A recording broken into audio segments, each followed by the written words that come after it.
semua. Shalom. Selamat pagi. Selamat pagi, Pak. Yang saya hormati Bapak Wakil Kepala Sekolah, yang saya hormati pula Bapak Ibu Guru yang berkesempatan hadir pada pagi hari ini. Hari ini saya akan mensosialisasikan tentang budaya positif di sekolah untuk memenuhi salah satu tugas dalam calon guru penggerak. Sebagai insan yang beriman, patut kita ucapkan puji dan syukur kehadirat Tuhan Yang Maha Esa atas perkenanannya sehingga hari ini kita masih dalam keadaan sehat walafiat. Yang berikut, mohon izin langsung saja untuk saya membagikan budaya positif di sekolah sesuai dengan materi yang kami dapatkan dalam PGP, Pendidikan Guru Penggerak. Konsep utama untuk modul budaya positif atau modul 1.4 yaitu tentang budaya positif. Ada beberapa konsep utama. Yang pertama tentang perubahan paradigma belajar, yang kedua disiplin positif, yang ketiga kebutuhan dasar manusia, keempat motivasi perilaku manusia, kelima posisi kontrol restitusi, yang berikut keyakinan kelas, dan yang terakhir adalah segitiga restitusi. Oleh karena itu mari kita lihat satu persatu dari konsep utama materi modul budaya positif. Yang pertama tentang pembelajaran paradigma baru. Pembelajaran dengan paradigma baru dirancang berdasarkan prinsip pembelajaran yang berdiferensiasi, sehingga setiap siswa belajar sesuai dengan kebutuhan dari tahap perkembangan untuk mewujudkan profil pelajar Pancasila. Jadi ketika kita memberikan pelajaran berdiferensiasi kepada peserta didik, tentunya kita awali dengan diagnostik supaya kita memilahkan siswa dalam proses pembelajaran. Karena gaya belajar siswa itu ada 3 jenis. Yang pertama visual, auditory, dan kinestetik. Jadi kita mengelompokkan siswa itu sesuai dengan gaya belajar mereka masing-masing. Pembelajaran paradigma itu menemukan ada beberapa aspek tentang profil pelajar Pancasila. Yang pertama beriman dan bertakwa kepada Tuhan Yang Maha Esa dan berakhlak mulia. Yang kedua berkebinekaan global. Ketiga bergotong royong. Keempat kreatif. Kelima bernalar kritis. Dan keenam adalah mandiri. Itu adalah profil pelajar Pancasila yang semuanya bertujuan untuk siswa.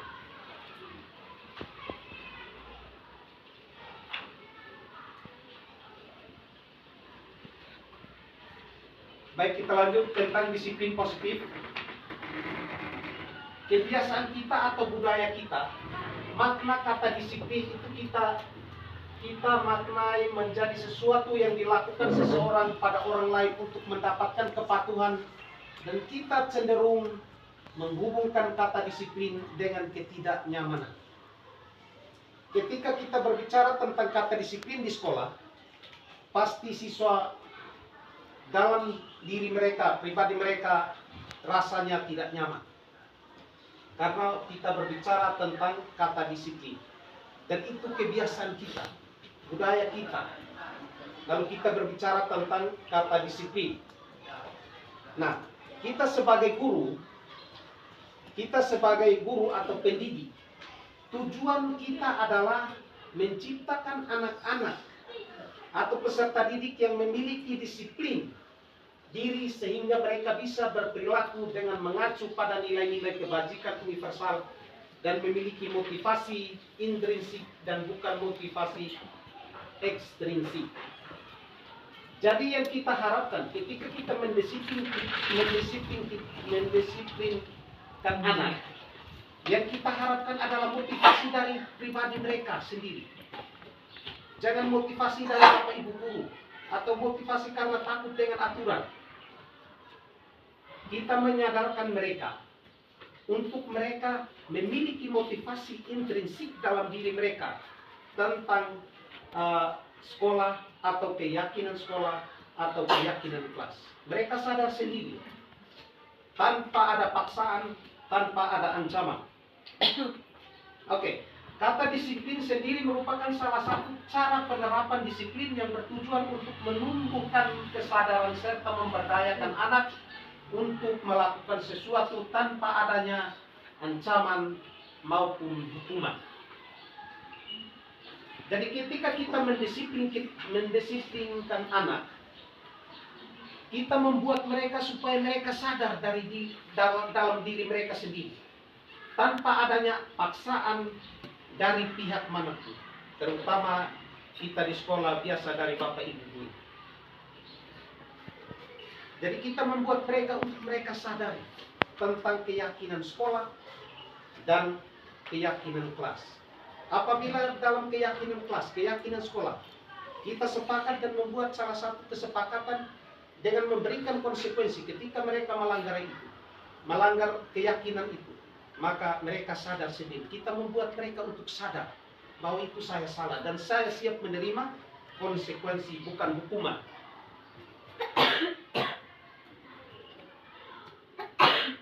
Pertama, bertahan hidup. Yang kedua, kasih sayang. Ketiga, penguasaan. Keempat, kebebasan. Dan yang terakhir adalah kesenangan.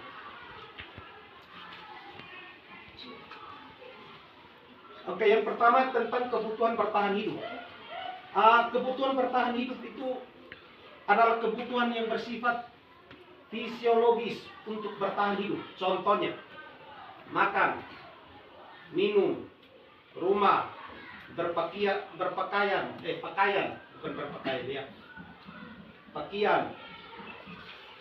itu adalah kebutuhan bertahan hidup.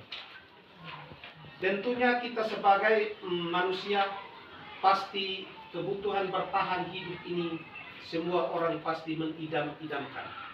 Tidak ada orang yang tidak mengidamkan untuk tidak memiliki sebuah rumah, atau tidak memiliki pakaian, atau tidak ingin untuk makan atau minum. Itu adalah kebutuhan bertahan hidup. Yang kedua, tentang kebutuhan kasih sayang dan rasa diterima. Kebutuhan ini merupakan kebutuhan psikologis. Contohnya seperti teman, keluarga, pasangan hidup, teman kerja, binatang peliharaan. Itu adalah kebutuhan kasih sayang dan rasa diterima. Yang berikut adalah penguasaan, kebutuhan penguasaan.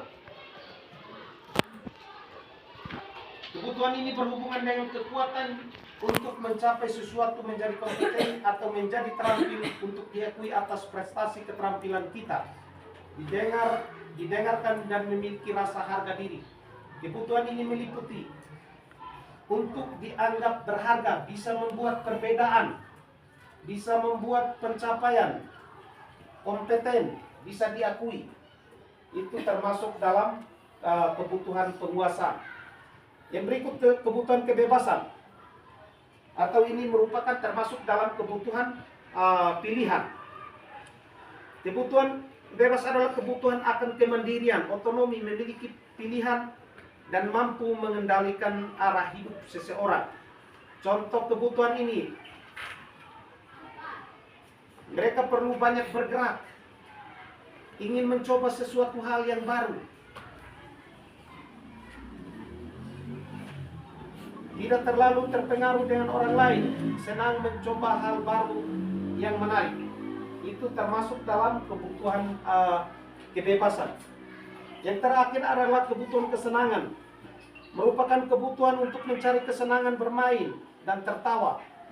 Contohnya,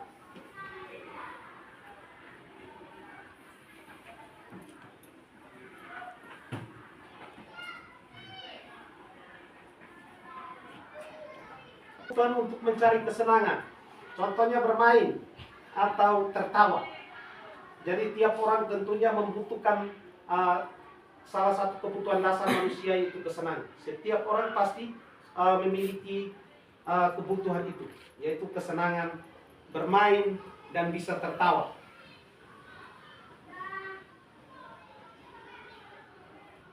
Oke, baik, kita lanjut lagi ke motivasi perilaku manusia. Motivasi merupakan dorongan yang timbul pada diri seseorang secara sadar atau tidak sadar untuk melakukan suatu tindakan dengan tujuan tertentu. Jadi seseorang yang melakukan sesuatu tindakan pasti memiliki tujuan tertentu, baik ia menyadari perbuatannya itu ataupun tidak menyadari, pasti memiliki tujuan tertentu. Menurut salah satu ahli, yaitu Diane Gosen, ada 3 motivasi. Yang pertama, menghindari ketidaknyamanan. Siswa yang melakukan disiplin diri karena ia takut dihukum, ini merupakan motivasi ekstrinsik. Jadi ketika kita melakukan kedisiplinan di sekolah atau menjalankan aturan-aturan sekolah, siswa pasti takut menjalani karena takut dengan hukuman. Takut dengan hukuman.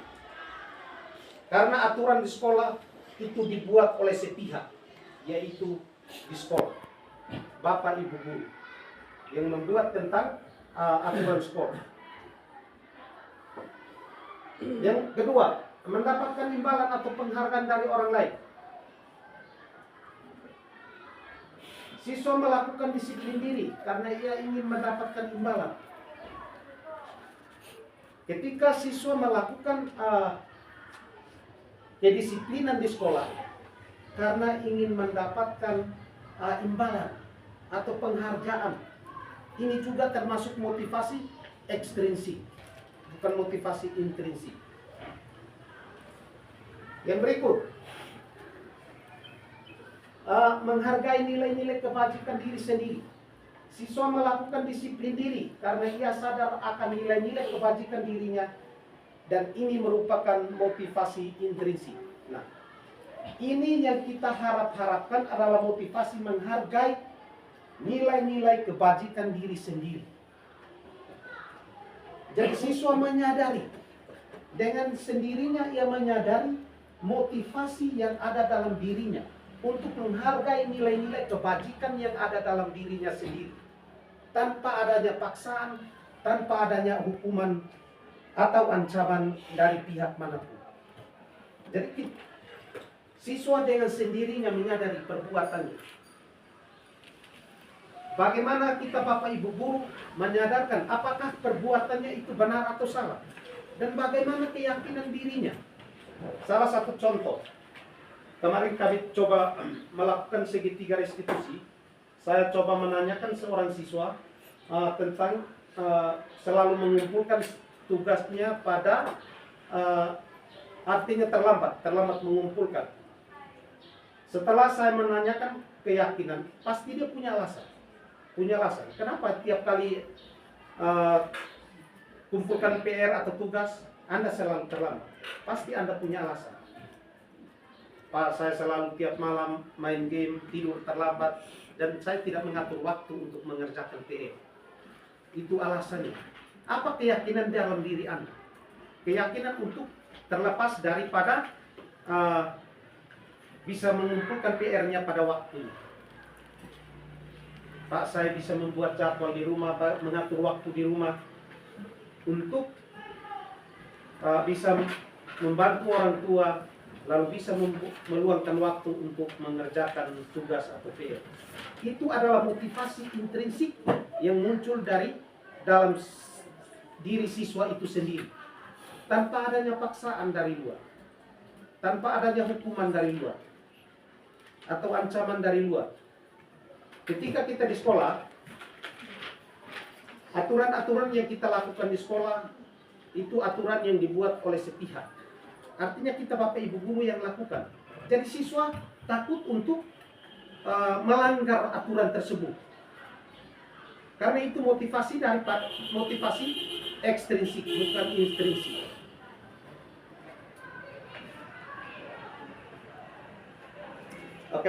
Coba kita lihat tentang konsep disiplin, identitas gagal dengan identitas sukses. Identitas gagal itu dia beridentik dengan hukuman. Kalau identitas yang sukses itu dia beridentik dengan konsekuensi dan restitusi. Contoh identitas gagal yang beridentik dengan hukuman, sesuatu yang menyakitkan harus terjadi. Ketika kita memberikan hukuman kepada anak, pasti sesuatu yang menyakitkan dalam dirinya. Dendam. Kalau identitas sukses, disiplin dengan konsekuensi, sesuatu yang harus terjadi. Artinya dia menyadari, jika saya melanggar ini, konsekuensinya adalah ini. Contoh sederhana, jika saya terlambat sekolah, konsekuensinya pasti saya pungut sampah. Tapi itu melalui kesepakatan. Kalau disiplin dengan restitusi merupakan pilihan.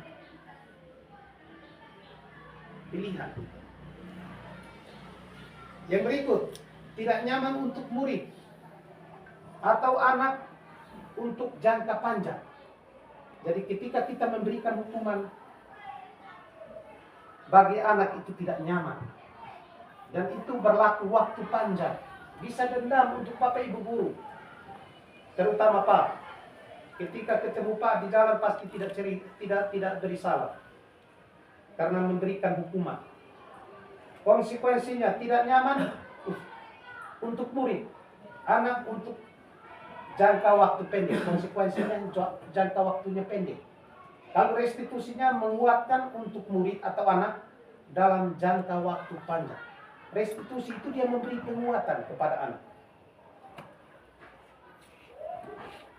Kalau hukuman yang korban mendapatkan keadilan, konsekuensinya korban bisa diabaikan. Restitusinya korban mendapat ganti. Baik kita lanjut ke terakhir. Oke. Identitas gagal. Dampak pada murid marah, merasa bersalah, rendah diri, mengasingkan diri, bisa juga dendam. Ketika kita memberikan hukuman, anak dendam. Konsekuensinya kehilangan hak, waktu jeda seorang diri, atau time out, penahan atau deteksi. Betul Pak Ibu Firman? Kalau salah tolong perbaiki. Oke, restitusinya. Murid atau anak tidak kehilangan waktu, namun bersemangat untuk memperbaiki diri. Artinya lewat restitusi, anak bisa menyadari perbuatannya untuk memperbaiki kesalahannya. Dan itu yang kita harapkan, dan itu merupakan motivasi intrinsik dari diri siswa. Yang berikut, hukuman tiba-tiba tidak diharapkan atau sangat melukai. Ketika kita memberikan hukuman, pasti melukai siswa, melukai hatinya. Lalu konsekuensinya sudah diketahui, masuk akal. Artinya ketika kita membuat satu kesepakatan, satu keyakinan, pasti dia terima konsekuensinya itu. Seperti tadi Pak bilang, pungut sampah ketika terlambat. Dia terima, karena itu melalui kesepakatan bersama, melalui keyakinan sekolah atau keyakinan kelas. Oh, ketika saya terlambat, konsekuensinya adalah pungut sampah. Restitusinya berupa undangan untuk mengadakan restitusi. Kita bisa memberikan arahan kepada anak untuk memperbaiki kesalahan berupa terlambat. Yang berikut, identitas gagal. Hukuman dibuat guru. Konsekuensinya dibuat oleh guru dan murid atau anak. Restitusinya dibuat oleh murid atau anak. Ada cukup perbedaan. Hukumannya itu dibuat oleh guru. Kalau konsekuensinya itu dibuat oleh guru bersama anak. Restitusinya itu dibuat oleh anak sendiri atau murid. Karena kita melalui keyakinan kesepakatan, keyakinan kelas. Mereka memberikan masukan. Oh Pak, kumpul tugasnya tepat waktu. Konsekuensinya apa? Andai kata tidak kumpul tugas tidak tepat waktu. Kita memberikan kesempatan kepada mereka untuk memberikan keyakinan atau kesepakatan dalam kelas.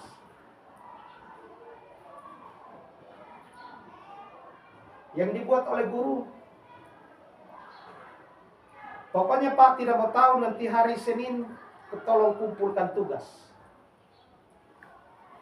Kalau yang tidak kumpul berarti hormat tiang bendera atau pegang telinga angkat kaki sebelah. Itu hukuman, termasuk dalam hukuman. Atau berlutut. Itu termasuk dalam hukuman dan aturan itu dibuat oleh sepihak. Artinya Bapak Ibu guru sendirian buat itu aturan. Kalau konsekuensinya itu sama-sama kita menyepakati keyakinan itu.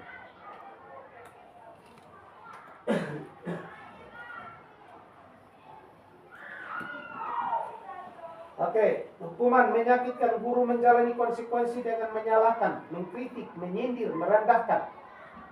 Konsekuensinya membantu, guru menyatakan peraturan, melakukan peringatan, dan menerapkan konsekuensi. Kita menerapkan konsekuensi karena kita melalui kesepakatan kelas atau keyakinan di dalam kelas. Konsekuensinya apa? Ketika tidak mengerjakan tugas, konsekuensinya apa? Kerjakan tugas 3 kali lipat, ataukah kerjakan tugas pada saat jam istirahat. Itu kesepakatan antara Bapak Ibu guru dan siswa. Kalau restitusinya menguatkan, guru menyebutkan keyakinan kelas, membimbing kerangka acuan berpikir restitusi murid. Jadi kita mengarahkan murid. Pastinya Anda mempunyai alasan sehingga tidak mengerjakan tugas ini. Tidak mengumpulkan tugas ini tidak tepat waktu.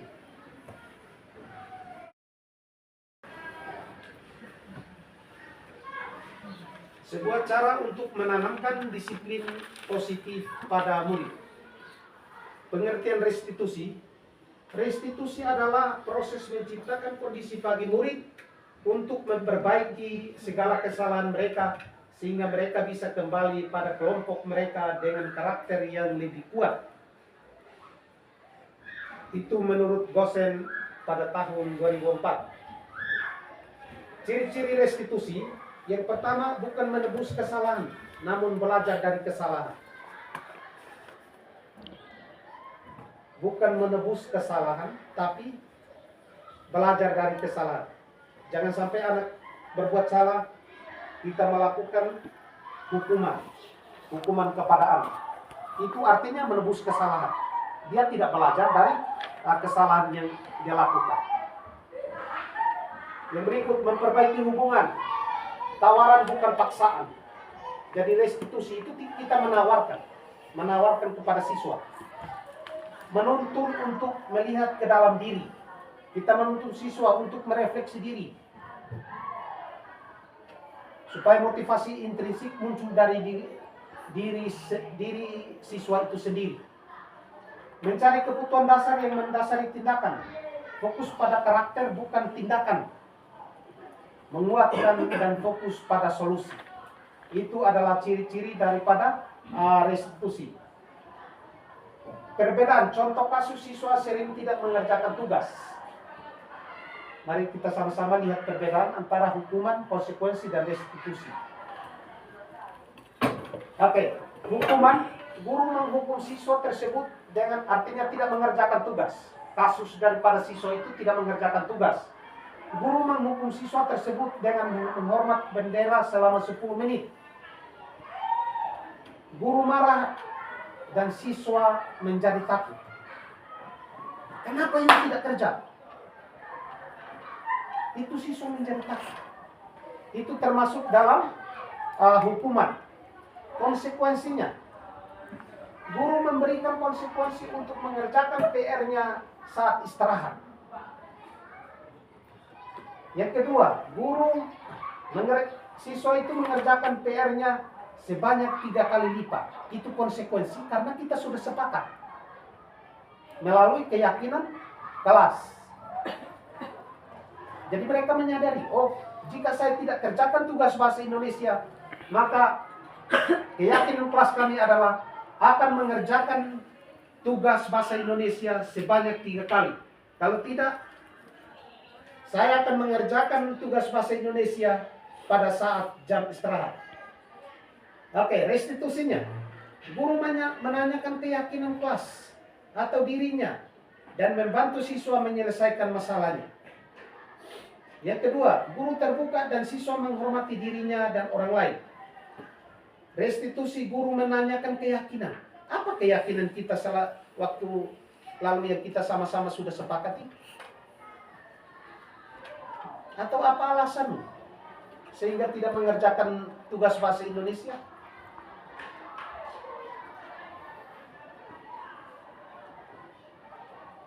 Dengan restitusi, kita bisa membuat anak untuk motivasi intrinsik muncul dari dalam diri siswa itu sendiri. Oke, lanjut lagi, ada 5 posisi kontrol restitusi. Yang pertama, penghukum. Yang kedua, pembuat rasa bersalah. Yang ketiga, teman. 4, pemantau. Dan 5, manajer.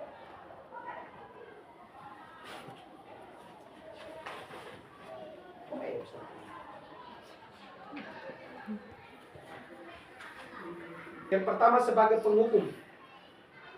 Seorang penghukum bisa menggunakan hukuman fisik maupun verbal. Orang-orang yang menjalankan posisi penghukum senantiasa mengatakan bahwa sekolah mereka memerlukan sistem alat yang dapat lebih menekan murid-murid lebih dalam lagi. Jadi ketika kita memberikan hukuman kepada siswa, posisi kontrol hukum, contoh kata-kata yang kita ungkapkan kepada sebagai posisi kontrol penghukum. Patuhi aturan saya, atau awas, Anda jangan nanti menerima sanksinya. Yang kedua, kamu selalu saja salah. Kamu selalu saja tidak mengerjakan tugas. Selalu yang berakhir selesai. Artinya itu pernyataan yang kita ungkapkan kepada siswa, itu termasuk posisi kontrol penghukum. Rasa bersalah. Posisi ini biasanya guru akan bersuara lebih lembut. Pembuat rasa bersalah akan menggunakan keheningan yang membuat orang lain merasa tidak nyaman, bersalah, atau rendah diri. Contoh kata-kata yang ketika kita ungkapkan sebagai pembuat rasa bersalah. Ibu sangat kecewa. Ibu sangat kecewa sekali dengan kamu. Kenapa kamu tidak mengerjakan tugas? Itu contoh pembuat rasa bersalah. Berapa kali Bapak harus memberitahu kamu ya untuk mengerjakan tugas bahasa Indonesia? Gimana coba? Kalau orang tua kamu tahu kamu berbuat begini, tidak mengerjakan tugas bahasa Indonesia, itu adalah posisi pembuat rasa bersalah. Yang berikut, sebagai teman,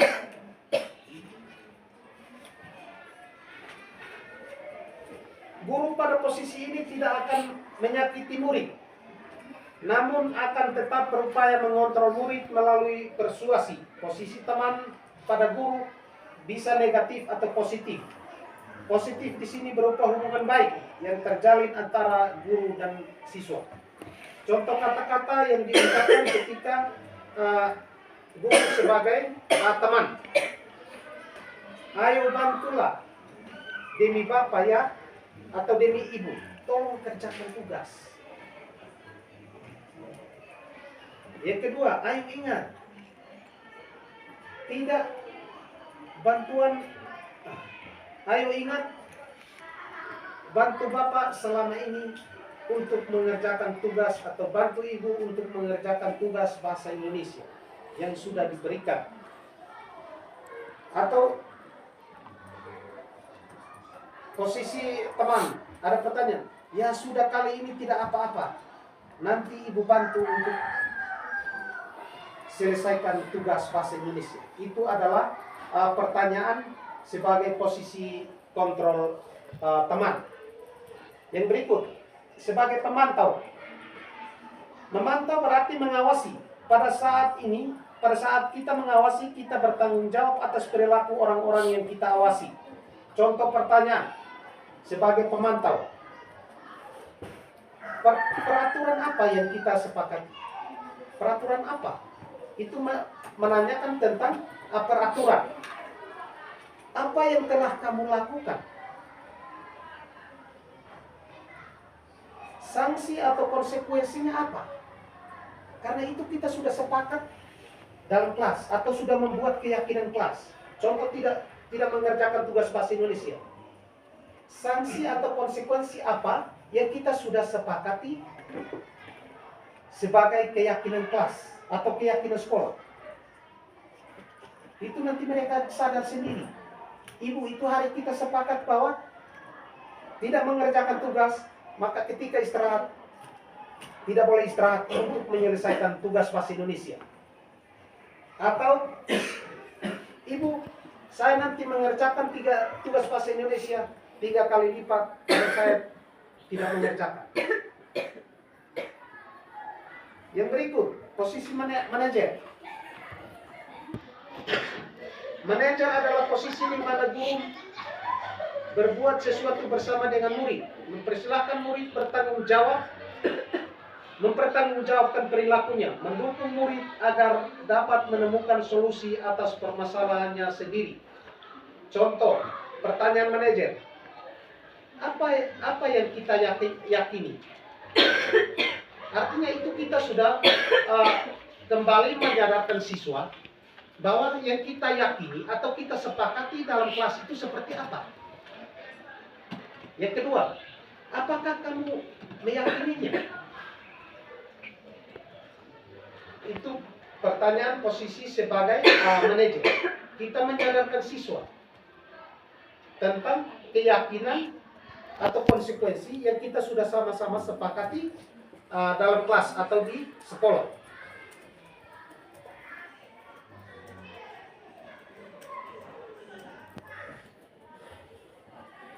Oke, contoh penerapan 5 posisi kontrol. Contoh kasus siswa tidak memakai atribut lengkap saat upacara bendera. Posisi penghukum. Patuhi aturan sekolah, berdiri di depan barisan dan berlutut.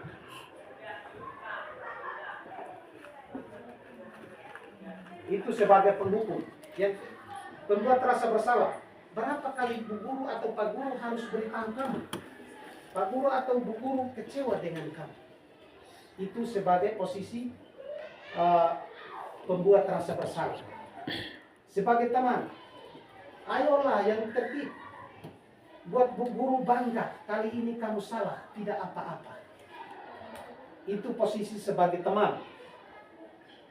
Posisi sebagai pemantau, kamu sudah melanggar. Apa peraturan dan konsekuensinya? Kita tanya peraturan dan konsekuensi. Karena itu kita sudah sepakat. Sepakat melalui keyakinan kelas. Contoh posisi manajer. Apakah kamu tahu kesalahanmu? Kira-kira bagaimana cara untuk kamu memperbaiki kesalahan ini?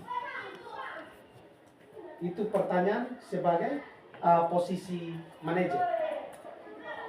Jadi Bapak Ibu, kebetulan waktu itu kami dengan instruktur, beliau memberitahu, artinya menyarankan kami cukup kita sebagai pemantau, sekurang-kurangnya.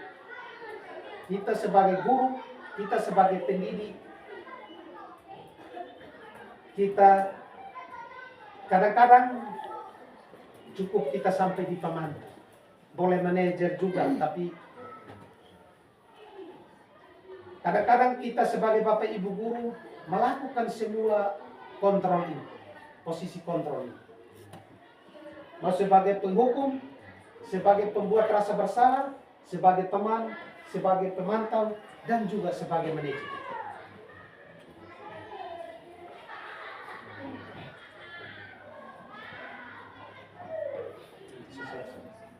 Oke, kita beranjak lagi ke keyakinan kelas. Karena tadi kita sudah berbicara tentang keyakinan kelas. Kita sudah memberikan beberapa contoh. Keyakinan kelas adalah seperangkat nilai dan prinsip yang disepakati bersama guru dan siswa untuk memandu perilaku dan interaksi di dalam kelas. Itu adalah keyakinan kelas. Artinya itu kita sepakat semua. Siswa memberikan masukan, Pak,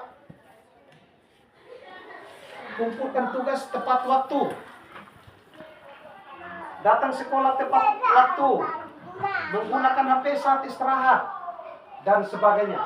Keyakinan kelas merupakan metode untuk menimbulkan kembali disiplin positif yang disadari oleh motivasi dari dalam diri siswa itu sendiri. Jadi restitusi ini dia mengutamakan keyakinan kelas.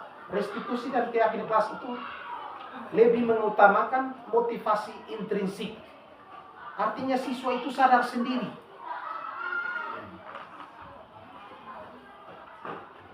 Oke, baik Bapak Ibu guru, ada pertanyaan tematik, mari kita sama-sama selesaikan. Mengapa keyakinan kelas dan mengapa tidak peraturan kelas? Yang kedua, mengapa kita memiliki peraturan tentang menggunakan helm saat mengendarai motor? Yang ketiga, mengapa kita memiliki aturan menggunakan masker dan mencuci tangan setiap saat atau sebelum makan? Mungkin ada yang bisa, mengapa keyakinan kelas dan mengapa tidak peraturan kelas?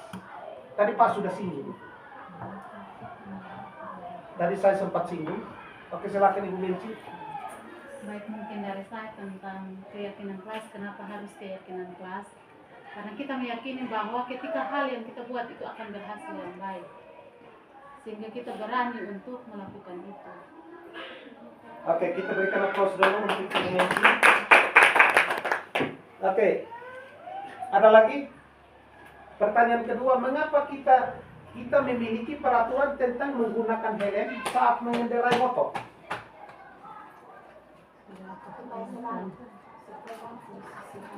Ibu, supaya selamat. Yang ketiga, mengapa kita memiliki aturan menggunakan masker dan mencuci tangan setiap saat atau sebelum makan?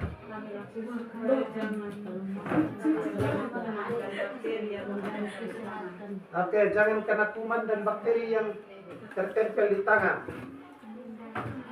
Oke, Pak coba menjawab. Mengapa keyakinan kelas dan mengapa tidak peraturan kelas? Kalau keyakinan kelas itu dibuat oleh siswa bersama Bapak Ibu guru,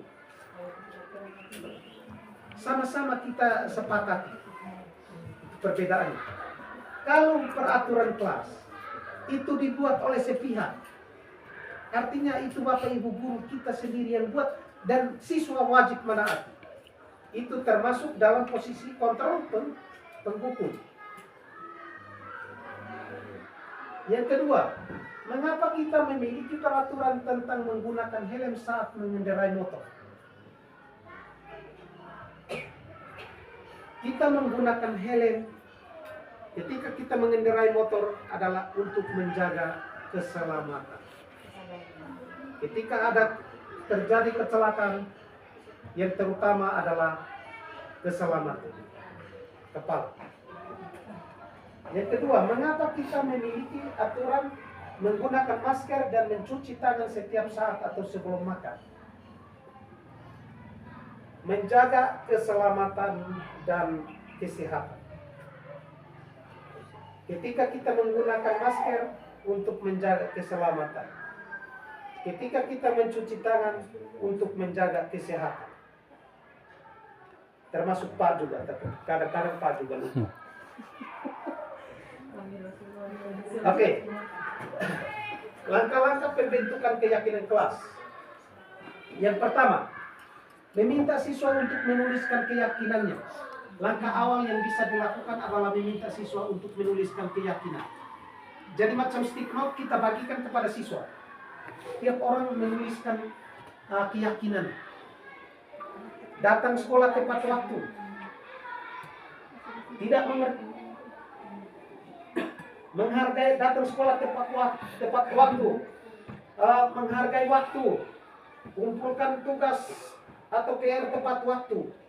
Nah, ketika ada siswa menuliskan keyakinan ini, maka coba kita membuatnya ke dalam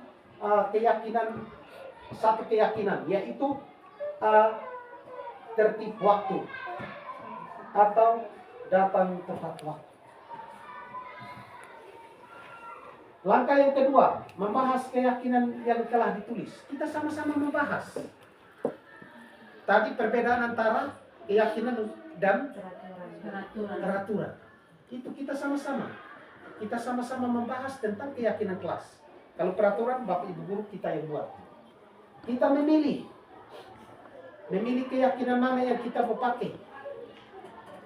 Jika ada dua keyakinan yang ditulis oleh siswa menyangkut dengan waktu, maka kita satukan ke dalam kalimat positif. Jika ada kalimat negatif, maka kita ubah ke kalimat negatif. Oh ya, minta maaf. Mengubah keyakinan agar menjadi kalimat positif. Setelah kita mengubah keyakinan itu ke dalam kalimat positif, maka kita sama-sama menyepakati keyakinan kelas. Dan itu melalui tanda tangan semua, dan kita tempelkan pada tempat-tempat yang bisa dijangkaui oleh semua peserta didik. Itu menyangkut dengan langkah-langkah untuk membuat keyakinan kelas. Oke, kita beranjak lagi ke segitiga restitusi.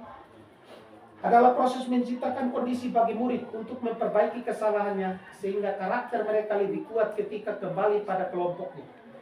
Restitusi memberikan kesempatan kepada murid untuk disiplin positif, memulihkan diri dari kesalahan sehingga memiliki tujuan yang jelas.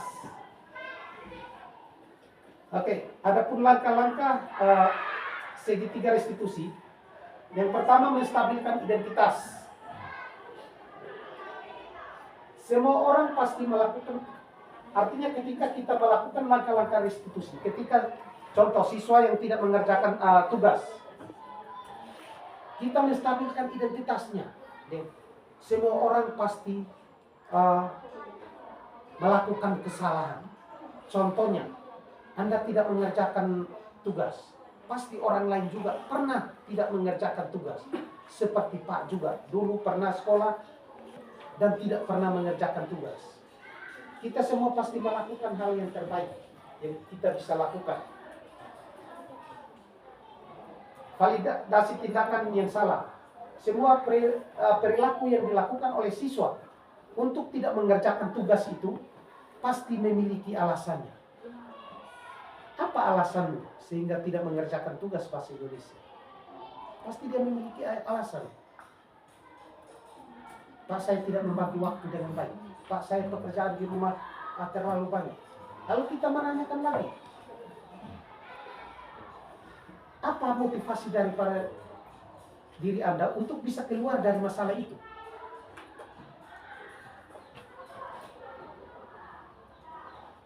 Atau motivasi daripada dia punya diri, siswa itu sendiri.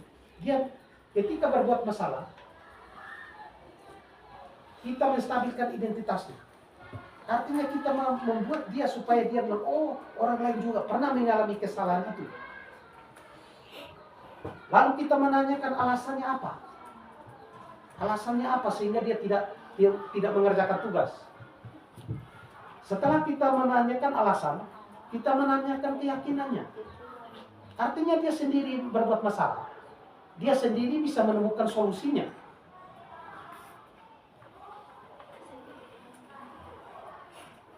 Oke, demikian presentasi saya. Saya coba ambil sedikit tentang dari standar pendidikan nasional.